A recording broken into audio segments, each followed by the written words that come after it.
하나님의 말씀 이사야 45장 6절 말씀 한 절 보시겠습니다.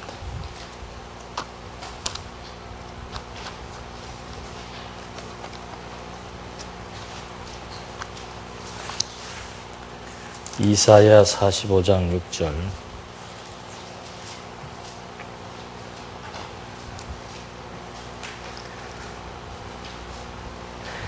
해 뜨는 곳에서나 지는 곳에서 사람들은 나 외에 다른 이가 없다는 것을 알게 될 것이다. 나는 여호와이다. 다른 이는 없다. 한 절 봉독해 드렸습니다. 우리 바른 성경에는 다른 이가 없다는 것을 알게 될 것이다. 나는 여호와이다. 해서 이제 끝을 맺었고, 우리가 전에 보던 개역 성경에는 나밖에 다른 이가 없는 줄을 무리로 알게 하리라 하고, 전에 우리 개역 성경에는 알게 하리라고 하는 말이 이제 정확하게 명시가 돼 있고, 여기서도 마찬가지로 알게 될 것이다 이렇게 나와 있죠. 그래서 무엇을 알게 될 것인가? 하나님이 여호와라고 하는 사실을 알게 될 것이다. 이것은 하나님께서 성경을 우리에게 주신 기록 목적과 결부가 되는 내용입니다. 어떻게 날씨가 더운데 2시간을 다 할까요? 그렇지 않으면 단축 수업을 할까요? 단축 수업. 다른 이의 없습니까? 다 해요? 내가 우리 김 장로님한테 한번 썩 떠봤더니 뭐라 그러시더라고. 하는 데까지 한번 해보겠습니다. 성령의 역사를 따라서 해야 되겠습니다. 오늘 할 것은 기독교 강요 8장입니다. 8장. 지금 계속해서 지금 성경관과 관련된 내용들이 소개되고 있습니다.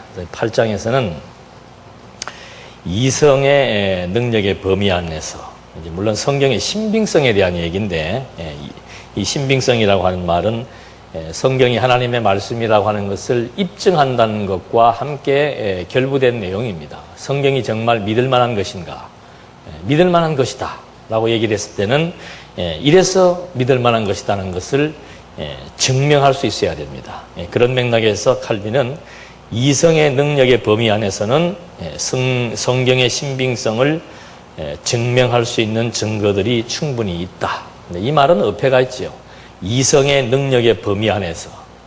이 말은 그러면 뭐 이성의 능력의 범위 밖에서는 없다는 얘기인가? 이런 말들이 이제 성경에 나타나 있는 초자연적인 사건들에 대한 어떤 그 증명의 문제에 대한 것들을 미리 좀 회피하고 싶은 그런 것들이 좀 담겨 있어서 이런 말을 쓰지 않았나라고 하는 생각이 드는데, 아무튼 그 칼빈이 기록한 그 성경의 신빙성에 관련된 내용을 통해서는 미리 결과적으로 말씀을 드리면은 분명한 입증할 수 있는 체계를 확보하지 못했다는 것, 이것은 명확한 사실입니다.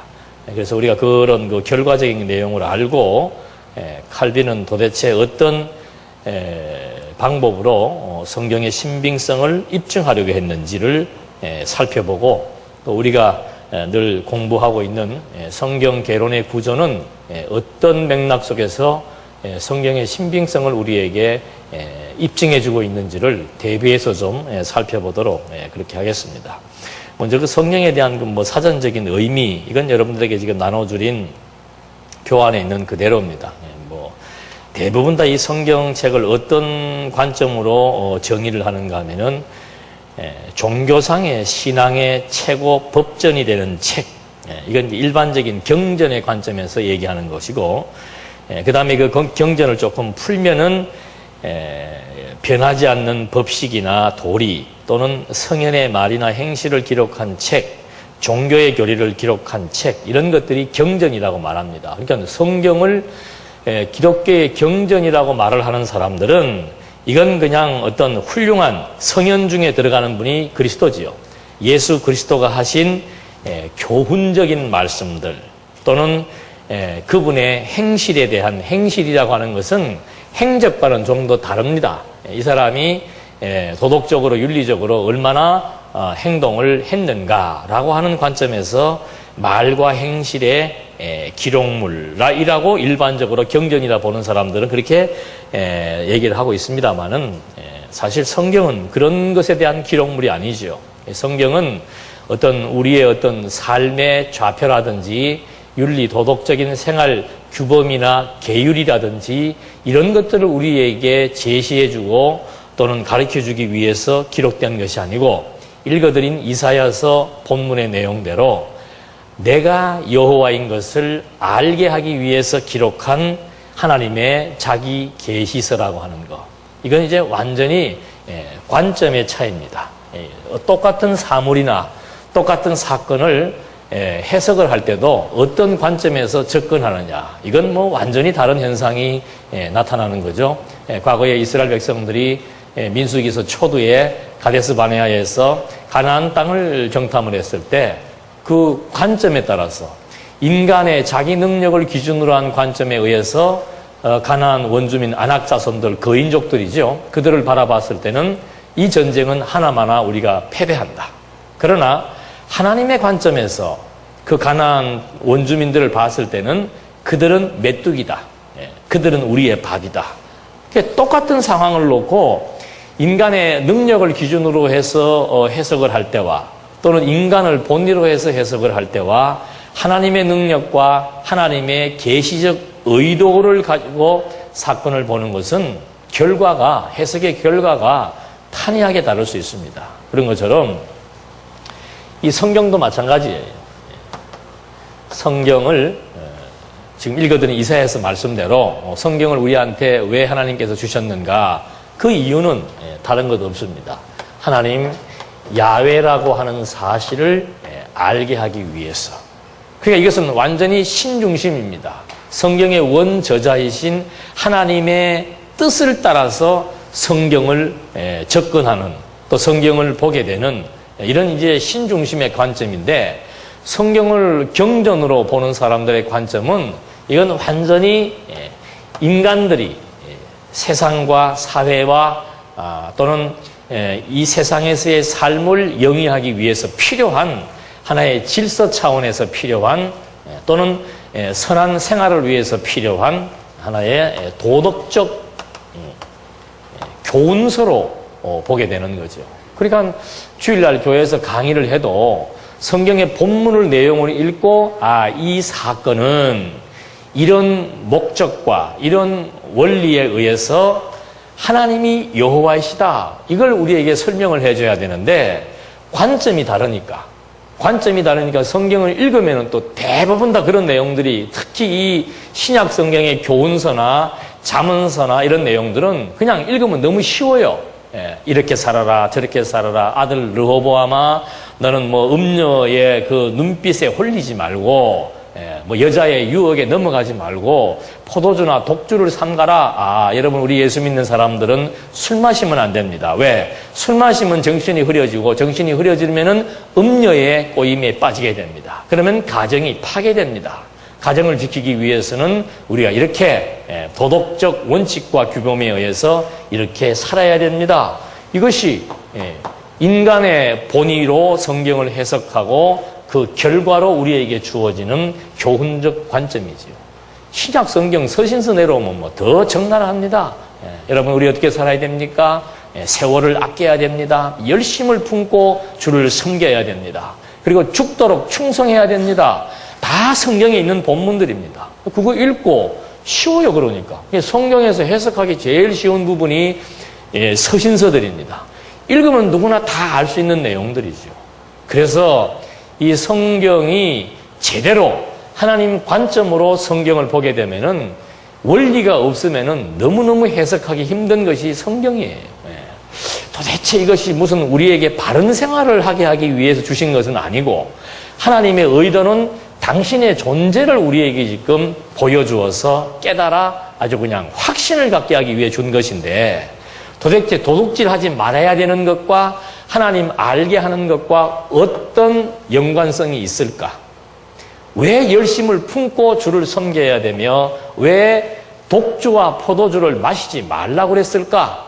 왜 부모를 공경하라고 그랬을까? 왜 살인하지 말라 그랬을까?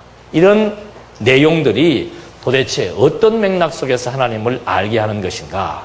이건 성경이라고 하는 기본적인 텍스트를 놓고 제일 처음에 부딪히는 아주 큰 문제가 되고, 여기에서부터 갈라지기 시작을 하면은 끝까지 전부 인간의 삶과 사회의 질서를 위한 도덕적 교훈으로서 성경이 끝나든지, 아니면 이제 계속적인 하나님이 어떤 분이신 줄을 알게 하기 위한 거. 그럼 이쪽에 있는 사람들이 그냥 인간적인 얘기만 하느냐? 그렇지 않아요. 계속해서 명칭을 사용합니다. 그리스도로의 명칭을 사용하고 하나님 야훼를 인용을 합니다. 근데 어떻게 사용하는가? 하나님은 우리에게 뭘 내렸다? 명령을 하셨다. 특히 그 명령의 세부적인 조항들은 출애굽기와 레위기서에 나와 있는 율법이다. 우리의 삶의 좌표는 율법의 명령에 순종하는 것이다. 왜? 순종하면 복을 받고 순종하지 않게 되면은 저주가 임하기 때문이다. 이건 뭐 모든 종교가 다 일관되게 지향하는 방향입니다. 그냥 기독교도 쉽게 그냥 의구심을 갖지 못하는 거예요. 그래서 이런 관점으로 성경을 접근하게 된다는 것이, 성경이라고 하는 그 제목에 대한 정의부터가 어떻게 접근하느냐에 따라서 엄청난 차이가 나타난다라고 하는 것. 그래서 칼빈 같은 경우에서는 이제 성경이라고 하는 것은 유일하고 영원하신 하나님의 자기 계시를 위한 특별 계시 문서이다라고 하는 그 정도의 말은 개혁주의 신학자니까 분명히 할 수 있지요. 그렇다면 문제는 뭔가? 정말 그런가? 이걸 이제 확인하지 않으면은 안 되는 겁니다. 그래서 지금 이 8장이 성경의 신빙성에 대한 내용들로 소개가 되고 있는데, 그 성경에 대한 유래를 조금 살펴보면은, 뭐 성경은 뭐 영어로는 더 바이블이라고 얘기해서 책 중에 책이다, 뭐 최고의 책이다, 책의 대명사로 말씀을 하고 있는데, 그 이유는 성경이 무엇이기 때문에? 진리이기 때문에. 성경이 진리라고 하는 것도, 성경은 진리다 이렇게 명제만 가지고서는 절대 납득이 되지 않고 믿어지지가 않을 수밖에 없는 거죠. 그래서 이 증명의 문제, 지금 제가 아마 신학원 이 수요일 강의하면서 계속해서 지금 던지는 화두는 증명입니다. 성경이 하나님의 말씀인 것에 대한 증명, 그로 말미암아 하나님이 존재하신다는 것에 대한 입증, 이 두 가지는 우리 언약 성취사적 성경 신학의 핵심 사안입니다. 이것이 되었기 때문에 우리는 삶의 저력이 거기에서, 열정이 거기에서, 또 삶의 방향이 거기로부터 결정되어졌고, 그것에 의해서 우리의 삶의 질도 달라진 것이기 때문에 이 문제가 해결된 분들은 더 체계적으로 하나하나 연구해서 확립하지 않으면은 우리의 근간과 근본이 흔들리게 되어 있는 겁니다. 그래서 마침 지금 이 교리신학에서도 그렇고 이 기독교 강요에서도 그렇고 하여튼 성경에 관한 문제들을 많은 부분을 할애해서 언급하고 있기 때문에 그런 맥락 속에서 좀 우리가 포괄적인 이해를 좀 해야 되지 않겠는가. 성경 66권을 정경이라고 얘기합니다. 이거는 뭐 진리가 되는 척도이기 때문에, 진리와 신앙의 척도가 되는 것이기 때문에 정경이라고 얘기를 하는데, 이 정경이란, 왜 정경이란 말을 썼는가 하면은, 그 정경이라고 하는 말은 이 칸나라고 하는 말에서 유래가 됐다고 합니다. 이 칸나라고 하는 말은 갈대라고 하는 뜻이에요. 그러니까 고대 그쪽 그 지방에서는 그 갈대나무를 측량하는 자로 사용을 했습니다. 그러니까 칸나 그러면 그건 곧 자예요, 자. 측량하는 자. 이기 때문에 그런 측정, 어떤 그 길이를 측정할 수 있는 기구로 사용한 이름이 칸나였기 때문에 정경이란 말의 뜻은 사전적인 뜻입니다. 일반적으로 사용할 때는 보편적으로 삶의 잣대나 표준적인 규범과 지침이 되는 기독교 신앙의 행위의 기준이다 이 말입니다. 그러니까 성경은 뭔가 정경이다. 정경이란 말은 카논이라 그래서 그 잣대라고 하는 것에서 어원이 왔다. 잣대. 그 잣대라고 하는 것은 또 다른 말로 풀이를 하면 기준이 되는 것이다. 근데 이 기준이 되는 것을 하나님의 관점에서 봤을 때는 하나님이 어떤 분이신 줄을 알게 하는 기준이 되는 말씀이라고 해석할 수가 있는가 하면은 그의 반면에 우리 성도들의 생활의 삶의 표준이 되는 기준이 된다라고도 말할 수 있는 거죠. 그러니까 단어 하나만 가지고서도 이게 해결이 안 되는 거예요. 어떤 관점에서 단어를 풀이하느냐에 따라서 이제 완전히 달라지는데 일반적으로는 전부 표준적인 규범과 지침인데 우리 신앙 생활을 하기 위한 표준적인 규범과 지침이다. 그러니까 신앙 이 교훈이라고 하는 것은 우리의 그 생활과 직결되는 거죠. 그러니까 전부 관심사들이 뭐 하여튼 가르치는 자나 배우는 자나 모든 관심이 우리의 생활 쪽에 다 지금 이렇게 관심이 모아져 있고 어떻게 살아야 되는가라고 하는 어떻게 전부 다 이제 집중이 되는 거죠. 그러니까 무슨 문제가 생기면은 어떻게 할 것인가. 어떤 문제가 발생했으면은 당신이 그렇게 했으니까 그런 일이 발생했지. 이게 이제 일반적으로 생각하고 일반적으로 가지고 있는 신앙관이다 이 말입니다. 근데 여기로부터 출발을 하게 되면은 무슨 일이 생기더라도 어떻게가 아니고 뭐라고 그랬어요? 누가 왜 그렇게 하셨을까? 벌써 이게 해석의 방향이 다른 거죠. 여기서 보면은 무슨 일이 딱 생기면은 내가 지금 뭐 갑자기 사업에 실패를 했다? 어떻게 해야 이 사업을 다시 일으킬 것인가? 그 어떻게 중에서 또 하나의 방법은 뭔가? 하나님 앞에 어떻게 해야 하나님께서 이 상황에서 나를 벗어나게 해줄 것인가? 이제 기껏 해봐야 이런 관점에서만 생각을 한다 이 말이죠. 근데 이 관점에 들어오게 되면은 사업을 다시 일으켜야 되겠다는 것이 목적이 아니고 하나님은 사업을 흥하게도 하시고 망하게도 하시는 분인데 나를 지금 망하게 하셨다. 왜 망하게 하셨을까요? 답 나왔잖아요. 그냥 바로 대입이 되는 거예요. 이래서 흥망성쇠가 하나님 여호와이심을 알게 하기 위한 교육적 방편이었구나. 그렇게 해석이 되면 이제 그 다음에 우리의 그 심리 상태가 달라질 수밖에 없는 거죠. 그래서 이렇게 그 성경, 정경 이런 용어들만 가지고서도 정말 우리 그 언약 성취사적 관점에서 접근하는 것과 일반 보편적인 기독교 신앙의 관점에서 접근하는 것은 큰 차이가 납니다.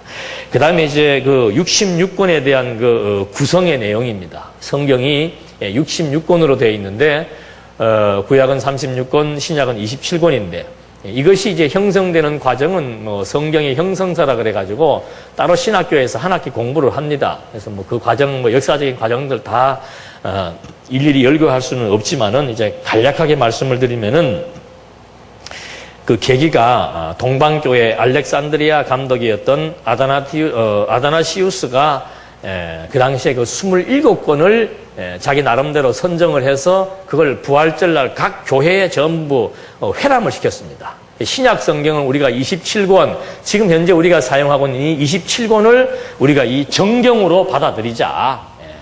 하나님, 이제 우리 입장에서 말하면 하나님이 어떤 분이신 줄 알게 하기 위한 하나의 잣대로 우리가 받아들이자 해서 각 그 동방교회에 있는 각 교회들에게 회람을 돌린 거예요. 그 동방교회가 이제 로마 중심으로 있는 교회가 서방교회고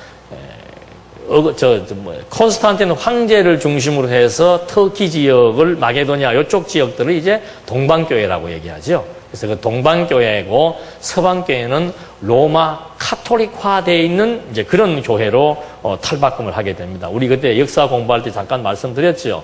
그 콘스탄틴 황제가 수도를 로마에서 비단친 쪽으로 옮겨버리는 거예요. 그러니까 로마 사람들이 가만 안 있죠.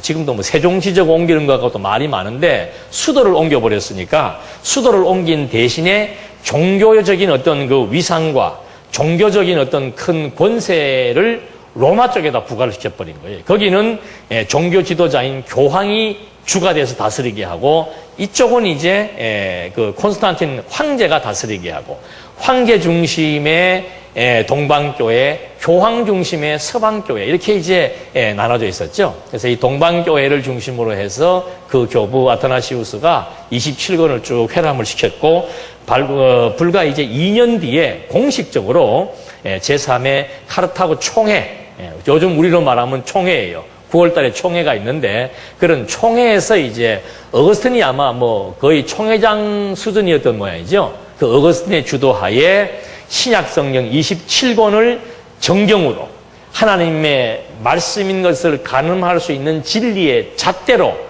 결정한 것이 바로 397년에 공식 확정이 되었다 그럽니다. 이때는 무슨 뭐 억압이나 정치적인 권력이 된 것이 아니고 자율적인 검토를 미리 2년 전에들 다 각 교회들마다 하게 되어서 그 검토의 결과로 말미암아 이제 397년도에 확정이 되었다 그러죠. 그래서 그 원리가 있습니다. 무엇을 정경으로 결정할 것인가? 왜 이런 말씀을 드리는가 하면은 이제 우리는 일반적으로 성경책 요걸 보게 되면 그냥 이거 외에는 다른 생각을 거의 안 하고 있잖아요. 그런데 이 신약 성경도 보면은 뭐 현재 뭐 크게 부각되고 있는 도마복음서라든지 여러 가지 그 베드로서도 뭐 지금 있는 베드로 전후서 외에도 또 베드로가 기록한 그 문서가 있습니다. 그 다음에 구약 성경에서도 외경이라 그래가지고 구약 39권 외에도 지금 다른 성경으로 인정받은 그 책들을 카톨릭에서는 지금도 사용을 하고 있습니다. 그렇기 때문에 이 정경 결정 원리는 어떤 중요한 의미가 있지요. 그래서 그 당시 그 결정했던 원리는 뭐 구약 성경은 유대인들의 정경을 기초로 했고 신약은 이제 첫째는 사도가 저작을 해야 한다. 아무나 기록한 것이 아니고 사도가 저작을 해야 됐고 그 다음에 그 영감성이 있어야 된다. 하나님의 감동에 의해서 기록되었다라고 하는 그런 어떤 특성을 가지고 있어야 된다. 그리고 중요한 점은 외적인 배경과 그 영향에 의해 신빙성이 부과될 수는 없다. 외적인 배경, 어떤 역사적인 배경이라든지 또는 어떤 그 성경에 가지고 있는 그 영향력, 하나님의 말씀을 공부하다 보니까 뭐 이런 영향이 미쳤다, 이런 나타난 현상적인 것 가지고는 신빙성을 입증할 수가 없다라고 하는 이제 단서를 붙여서 이제 27권을 이제 결정을 하게 된 것이죠. 그래서 문제는 제가 어저께도 그런 말씀을 드렸습니다만 뭐 초자연적인 사건에 대한 진위 문제, 그 다음에 성경 이외에 있는 외경들은 왜 여기에 삽입되면은 안 되는지에 대한 문제. 이제 앞으로 우리가 뭐 좀 있으면 이제 저쪽으로 건물을 짓게 되면은 뭐 서로 이제 심도 깊은 공부들을 할 텐데 그때 성경관에 관계된 공부할 시간이 주어진다면은 직접 여러분들에게 그 외경이나 또는 다른 복음서들을 제가 한번 뭐 모델에다가도 한번 보여드리겠습니다. 그리고 거기에서 기록된 중요한 문서들이 있다면은 그런 내용들도 발췌해서 한번 직접 한번 보실 수 있도록 해드리고 싶은데 이런 그 외경에 대한 문제들 이걸 어떻게 우리가 해야 될 것인가? 만약에 지금 도마복음서를 제가 가지고 왔는데 도마복음서의 내용도 보니까는 사복음서 내용과 유사한 게 많고 사복음서에서 말하지 않는 중요한 내용이 있단 말이에요. 그럼 그 내용을 그럼 우리는 그냥 무시할 것인가? 뭐 이런 그 문제들 지금 특히 우리 지금 성경신학연구소 또 장안중앙교 우리 젊은 청년들 우리 강남로의 산하에 있는 20대 30대 이 친구들이 공부에 관심을 갖고 열심을 내는 사람들이 지금 이제 전국적으로 이렇게 서서히 지금 일어나고 있습니다. 그럼 이 친구들은 똑똑해요. 그런 얘기하면 금방금방 이해를 합니다. 그럼 왜 그것을 우리가 쓰면 되지 않는가? 왜 그것을 받아들여서는 되지 않는가? 어떤 근거가 있어야 될 거 아니에요? 무턱대고 이것이 역사적으로 이렇게 지금 397년도에 정경으로 결정되었기 때문에 우리는 이거 그냥 그대로 써야 된다. 성경의 어디에 66권만이 정황무한 하나님의 말씀이라는 말이 있습니까? 없습니까? 그런 거 없어요. 요것만이 하나님의 말씀이라는 말이 있습니까? 없습니까? 한 문제도 그런 건 없습니다. 그럼 우리는 왜 이것을 받아들여야 되는가? 왜 다른 거는 받아들이면 안 되는가? 어느 분이 누가 한번 말씀해 보실래요? 예, 손 들고 말씀하십시오. 예.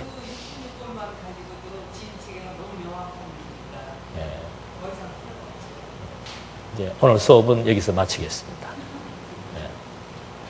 그래서 제가 자꾸 그 신빙성, 입증, 증명 얘기를 하는 것은 별 얘기들, 이건 사단이 쓴 말도 있고, 하나님 말씀이 아닌 부분들도 있고, 별하별 성경 가지고 별하별 시비들을 자유신학자들이 다 걸고 있습니다. 그런 말들을 한마디로 일축할 수 있는 거. 지금 우리 권사님이 말씀하신 그거예요. 이걸 가지고 뭘 입증하면 돼요? 진리인 것을 입증해 주면 되는 거예요. 다른 거 더 이상의 계시가 필요 없다는 얘기지요. 왜? 이것만 가지고도 충분히 무엇을 하나님 여호와이심을 아주 체계화된 원리에 의해서 딱 입증하고 증명할 수 있는 그런 것이 지금 여기에 확보되어 있는 것만 우리가 제시할 수 있고 찾을 수 있다면은 다른 어떤 말들이 있고 어떤 중요한 책들이 있더라도 필요가 없는 거죠. 그래서 이 성경의 신빙성을 증명한다는 거 그냥 한마디로 단마디로 딱 결정해 버릴 수 있는 그 근거가 바로 이 지금 우리가 늘 지금 공부해야 된다고 외치고 있는 언약 성취사적 성경신학 이 가지고 있는 해석학적 원리 이게 너무너무 중요한 거죠. 모든 것들을 모든 의구심 모든 질문 성경을 파괴하고자 하는 모든 이론들을 단번에 파할 수 있는 논파시킬 수 있는 그런 체계라고 하는 것을 우리는 알고 있기 때문에 자신 있게 무엇이든지 말할 수 있는 거죠. 그래서 지금 칼빈의 이제 그런 역사적인 구성 원리를 지금 설명을 했고, 그 다음에 4번에 보면 이제 칼빈의 입증 방법이 나옵니다. 칼빈의 입증 방법은 보면은 106페이지에 나오는데, 잠깐 보시면은 재미있는 한 구절이 있습니다. 106페이지에 보면은 칼빈이 써놓은 그 부분, 이렇게 인용된 부분이 있죠. 책에. 거기 보면은 일단 우리가 성경의 위엄에 합당한 대로 그 권위를 열렬히 받아들이고, 그러니까 성경 66권이 하나님의 말씀이라고 하는 그 위엄이, 성경이 가지고 있는 위엄이 있다. 성경이 위엄이 있다. 성경이 권위가 있다 할 것 같으면 1차적으로 뭘 보여줘야 돼요? 이래서 성경이 권위가 있다는 것을 보여주고, 그 권위에 대해서 같이 공감이 되고 확인이 된 사람들이 이제 그 권위를 열렬히 받아들여야 되는데, 제일 중요한 앞부분이 빠져버린 거예요.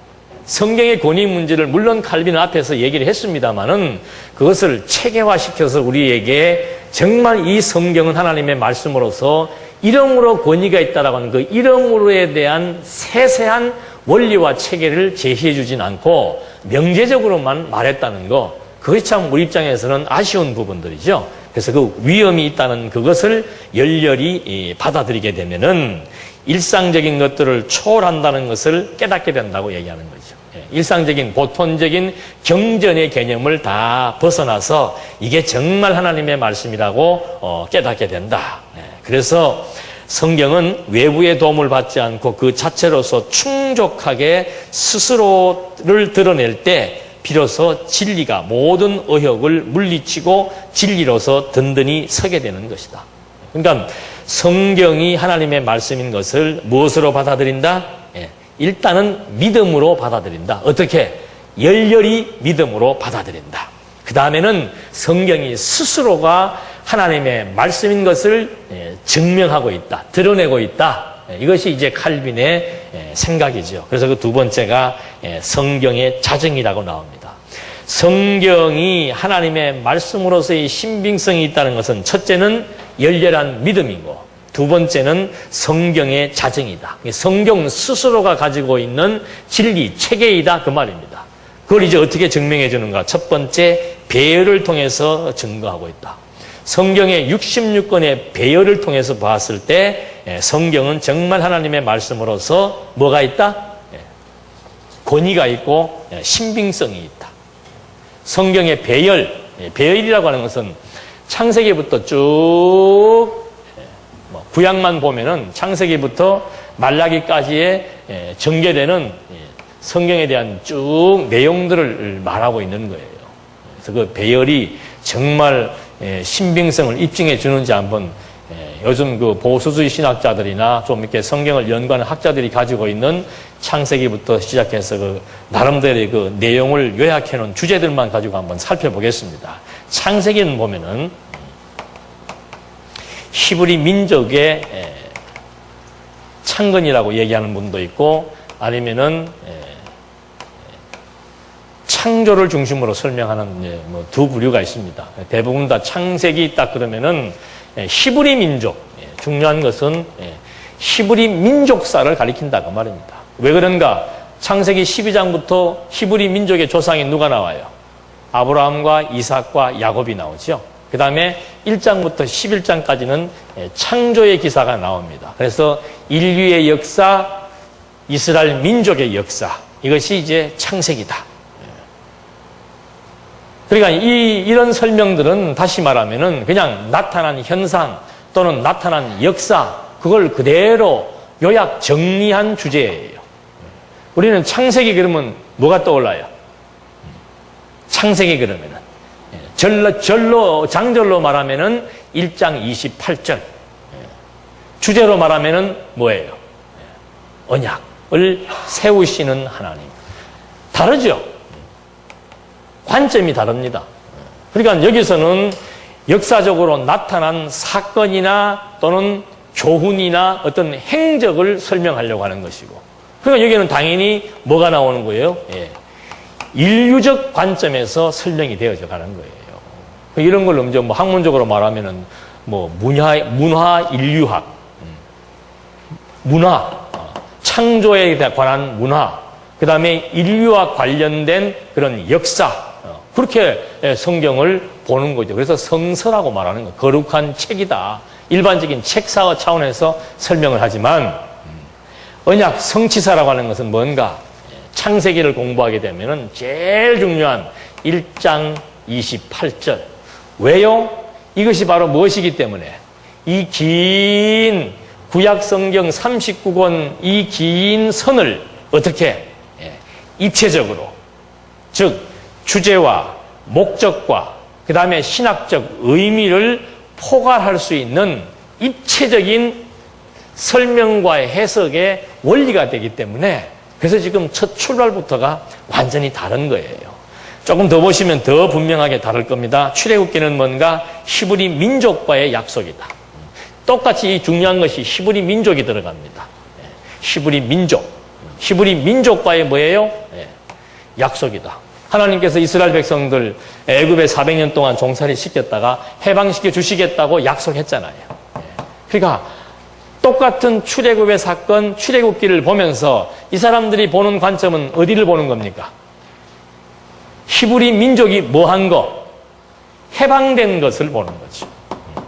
그래서 이 사람들은 성경을 연구할 때 히브리 민족의 역사나 배경이나 그들의 정신이나 사상이나 그들의 문화를 연구할 수밖에 없는 거예요. 왜? 성경에 나타나는 히브리 민족의 발전사를 공부하려고 하는 거기 때문에. 근데 우리는 출애굽기 이스라엘 백성들 하나님께서 왜 구출해 낸 겁니까? 똑같은 약속이란 말을 써도 의미가 다른 거예요. 이유는 뭔가? 전부 여기에 이제 이 1장 28절에 나타나 있는 3대 언약이라고 하는 중심축에 39권이 전부 다 갈고리처럼 다 연결되어 있는 거죠. 그래서 여기서 보면은 똑같은 출애굽기를 가지고도 우리는 어떤 주제가 떠오르는가? 어떤 주제예요? 백성. 이것도 의미 모르면은 뭐 같네? 백성 삼는다는 거나 히브리 민족에게 약속했다는 거나 같아요, 틀려요? 이것만 보면 유사할 수 있잖아요. 그러나 여기는 뭐가 없으니까 원리가 없이, 계시적 원리가 없이 히브리 민족사만 보다 보니까는 그 이상 신학적 의미가 나타나는 거예요. 이스라엘 민족들을 해방시켰다. 왜 해방시켰는가? 그 이스라엘 민족의 해방사를 보고 우리는 무엇을 배울 것인가? 이스라엘 민족이 해방될 때를 보니까는 모세가 기도했고, 모세라고 하는 훌륭한 지도자가 있었고, 백성들이 다 마음이 하나 되어가지고 하나님 앞에 뭐 했어요? 한탄하고 호소하고 기도했다. 여러분, 오늘 우리 이 시대도 우리의 삶은 애굽의 노예와 같은 죄와 사망과 상황적인 어려움과 고생과 고난이 우리를 짓누르고 있습니다. 이럴 때 우리는 히브리 민족의 문화사나 종교사를 통해서 오늘 우리가 얻을 수 있는 것은 뭔가? 이스라엘 민족들이 모세를 중심으로 합심해서 기도함으로 말미암아 이 어둠의 사슬을 끊어버린 것처럼 오늘 우리도 함께 합심해서 하나님 앞에 간구하면은 오늘 우리들 모든 개인에게 주어진 어둠의 사슬과 고통의 사슬들이 끊어집니다. 이게 이런 방식의 원리에 의해서 나오는 해석인 거예요. 여기에 하나님은 뭔가, 하나님의 존재는 어떨 때 필요되는가? 우리가 요구하고 요청했을 때 그 요구와 요청에 응답해주는 정도의 신으로밖에 안 되는 거죠. 그래서 이것은 역사의 중심이 누가 되는가? 인간이 될 수밖에 없는 거예요. 그러나 이 원리에 의해서 보면은, 하나님께서 왜 이들을 해방시켰는가? 아브라함 열조와의 언약대로 이들을 애굽에 집어넣은 다음에 언약대로 번성시켜서 언약대로 해방될 때가 되어서 해방되었다. 이유는 언약을 이루심으로 말미암아 무엇을? 여호와의 심을 알게 하기 위해서. 아주 그냥 너무도 차이가 나는 거예요. 계속해서 여기는 야훼 중심의 전개, 여기는 히브리 민족사를 통한 오늘 우리의 신앙 생활을 위한 전개 방식. 이것이 인본주의고 이것이 신본주의예요. 그러니까 여러분들이, 제가 어제도 그런 말씀 드렸습니다만은, 강의를 들으시거나 아니면 다른 방송을 들으시거나 어떤 식으로 공부를 하실 때도 어떤 사건 하나를 놓고 해석을 할 때 부분적으로는 맞는 것들이 많습니다. 요즘에 열심히 공부하는 목회자들 보면 바보 아니에요. 그냥 그 나타난 사건, 무엇이 중심이고 무엇이 주어이고 목적이고 다 분석합니다. 그럼 얼핏 들으면 다 맞아요. 출애굽은 장차 오실 그리스도를 통해서 우리를 뭐 하실 것에 대한, 이스라엘 민족을 애굽에서 해방시켜 주신 것처럼, 모세를 통해서 애굽에서 해방시켜 주신 것처럼 이 출애굽의 사건은 장차 오실 그리스도로 말미암아 죄와 사망 가운데 죽었던 우리를 구원하실 것에 대한 뭐예요? 맞아요, 틀려요? 50점밖에 안 된다 그 말입니다. 그걸 우리가 알아야 되는 거예요. 그것만 얘기했다면 그건 50점이에요. 50점. 그러니까 항상 이 원리에 의해서 그냥 단순하게 이 사건에 대한 대입은 모세가 이스라엘 백성들이 애굽의 노예 생활에서 해방시켜 준 사건은 장차 오실 그리스도가 우리를 죄와 사망 가운데 구원해 주실 것에 대한 모형과 그림자이다. 그거는 그 사건만 가지고 구속에 연관된 해석이다 그 말이죠. 그럼 원리에 입각한 해석은 뭔가? 이게 들어가야 되는 겁니다. 하나님께서 이스라엘 민족을 때가 되매 해방시키신 이유는 열조와의 언약을 이루심으로 말미암아 여호와인 것을 뭐하기 위해서, 구속이 아니에요. 여호와인 것을 알게 하기 위한 모형적인 이 사건은 첫 아담에게 언약하신 그 언약대로 둘째 아담 그리스도로 말미암아 하나님께서 우리를 죄와 사망 가운데서 해방시키심으로써 예수가 그리스도이심을 증거하시고 그 예수가 그리스도이심을 통해서 하나님 여호와이심을 알게 하기 위한 것이다. 그 말이에요? 달라요? 이게 정확하게 이제 이해를 하시면서 부분에 집착하고 부분적인 말 가지고 그냥 별 다른 것 없이 이렇게 이제 앉아 계시면 안 된다 그 말이죠. 항상 이 원리 놓치면은 아무것도 안 됩니다. 원리 놓치면은 성경의 기록 목적과도 결부되기가 힘들고, 예수가 구속주라는 말이 그 부분적인 말만 가지고 볼 때는 틀린 말이 아니잖아요. 그리스도의 십자가 사건은 우리를 죄와 사망 가운데서 구속하기 위한 것이다. 그 다음에 또 하나가 붙어야 된단 말입니다. 왜 그랬는가? 예수는 왜 오셨는가? 죄와 사망으로 구속은 직접적인 사역이에요. 근본적인 사역은 뭔가? 하나님의 무엇을 위해서? 언약을 이루시기 위해서. 그래서 나중에 그 신약의 부분에 가면 예수님께서 당신의 구약관을 피력하는 이유가 뭡니까? 구약관이 뭐예요? 성경은 누구에 대해서? 나에 대해서 증거한 것이다. 그래서 나는 성경을 이루기 위해서 왔다. 그리고 그의 사역의 마지막 단언하는 말이 뭔가? 내가 구약 성경을 다 이루었다. 왜? 그래야만 내가 누구이니까? 그리스도이심을 증거하는 것이지, 타락한 인간 구원하는 것이 그리스도 사역의 근본적인 목적이 아니라 이 말입니다. 총체적인 의미에서 봤을 때는 그 사건을 통해 구약 성경 전체가 바로 내게 대하여 증거하고 있고, 내가 그것을 다 이루기 위해서 왔고, 그 이루기 위해서 온 그 목적을 달성해서 나는 다 이루었다. 그러므로 나는 누구이다? 그리스도이다. 그러니까 하나님은 어떤 분인가? 언약을 이루시는, 그리스도를 통해서 언약을 성취하신 여호와의 심으로 지금도 살아 존재하신다. 이것이 성경이 우리에게 말하고자 하는 근본적인 목적과 아주 직접적으로 연결된다는 거. 이걸 여러분들이 지금 이제 요즘에 보니까 계속 그 성경 개론의 구조를 가지고들 막 분야마다 또는 그 계층마다 공부들을 열심히 하고 계시는데, 이런 그 전체적이고 포괄적인 큰 구조와 원리에 입각해서 부분 해석한다는 것이 굉장히 중요합니다.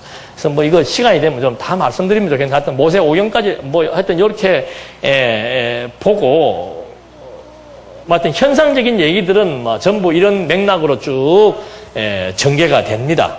그러면은 그렇게 이제 그 칼빈은 이런 배열을 통해서 증거한다라고 했는데, 그것이 한계가 뭔가 하면 이런 배열들이 결국은 전부 큰 덩치에서 본다면은 타락한 인간을 구원하기 위한 하나의 신학적 의미로 다 풀어나간다는 얘기죠. 아까 그 창세기, 출애굽기 이런 사건들만 가지고 해석해서 봤을 때처럼. 그러나 언약 성취라고 하는 것은 타락과 구원이라고 하는 요 하나의 사건 중심으로 보는 게 아니고 원리에 입각해서 하나님의 언약을 이루시기 위한 그런 원리에 입각해서 구약성경 전체를 망라해서 그리스도의 성취의 관점으로 풀어나간다는 것. 그래서 이 언약과 성취라고 하는 이 원리에 의해서라야만이 진짜 하나님께서 성경을 기록하게 하신 하나님의 그 의도가 정확하게 파악되고 이해될 수 있다라고 하는 것.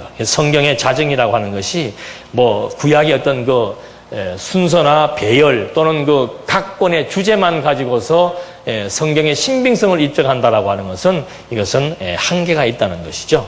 그래서 이런 그 주제들의 나열보다는 전체를 포괄하는 그런 그 중심 주제가 필요한데, 이것을 이제 제대로 정립이 안 됐기 때문에 문제가 계속해서 발생된다라고 하는 것.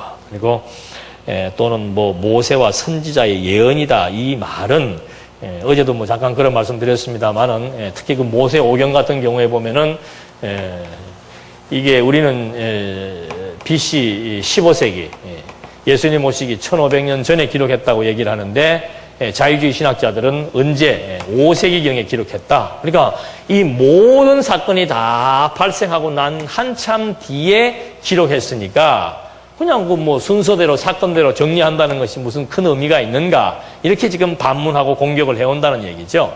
그러니까 이제 이 칼빈의 얘기는 그게 아니고 모세와 선지자들의 예언에 의해서 그들의 예언이 성취된 것이다라고 말을 하는 겁니다. 그러니까 아니다, 그래 알겠다, 예언이 성취된 것을 이때 다 쓴 것이다, 그 말입니다. 그러니까 예언 성취라고 말하기는 조금 문제가 있지 않겠는가. 역사라고 하는 것이 지금 우리도 그렇죠. 그러면은 우리 한국사를 볼 때 이 6.25 전쟁에 대해서 설명을 할 때 6.25 전쟁이 지금으로부터 500년 전에 예언되었다가 발생한 사건이다라고 하는 말을 주장을 하려면은 500년 전의 예언과 더불어서 그 당시에 기록해 놓았다는 문서가 있어야 돼요. 그 문서가 있어야만이 그 다음에 몇백 년 뒤에 발생한 6.25 전쟁은 그 문서에 의해서 이렇게 예언 성취된 사건이라고 말할 수가 있는데, 이제 성경이 이것이 이제 예를 들자면 우리는 뭐 모세 오경은 1500년 때라고 이제 말을 하고 있는데, 그거에 대한 확실한 근거 제시가 안 되면은 이 사람들의 주장에 대해서 넘어갈 수 있다는 얘기죠. 또 이 사람 역시도 마찬가지예요. 근거 불충분합니다.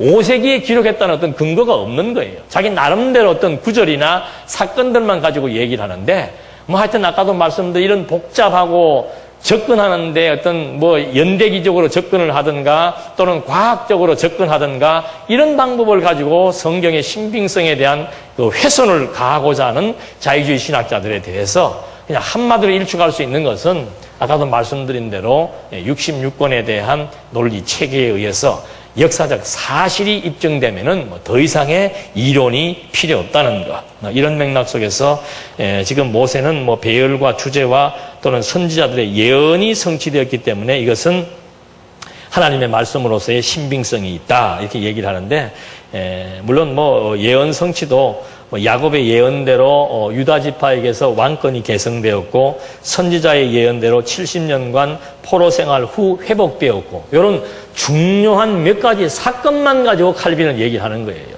그러나 이 언약이라고 하는 것은 반드시 어떤 경로, 예언이라고 하는 경로, 그 다음에 언약은 또 미래적인 사건을 미리 선포하는 의미, 그렇기 때문에 이 언약이라고 하는 것을 중심으로 해서 구약 성경 전체를 설명한다면은 확실한 거죠. 봐라, 구약 성경 전체가 전부 언약이라는 것이 예언의 성격을 담고 있기 때문에 이스라엘 역사뿐만이 아니고 뭐 여러 가지 많은 사건들이 전부 다 하나님의 예언의 성취이다라고 말할 수 있는데, 이 전체를 그런 맥락으로 볼 수 있는 언약이라는 원리가 없다 보니까는 특정한 사건들, 특정하게 예언했거나 특정하게 미리 예고해준 그런 사건들의 성취 역사만 몇 가지 얘기를 하다 보니까는 이게 이제 설득력이 약하게 되는 거죠. 그래서 이런 맥락 속에서 칼빈의 그 증거 방법에는 한계가 있다는 것을 확인해 볼 수 있고, 세 번째 얘기가 순교자들의 사명의식과 삶을 통해서 증거한다 그랬습니다.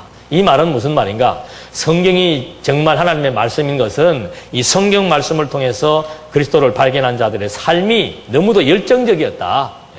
그것만 보더라도 성경은 진리다. 그러면 반문할 수 있죠. 가룟 유다는 어때요?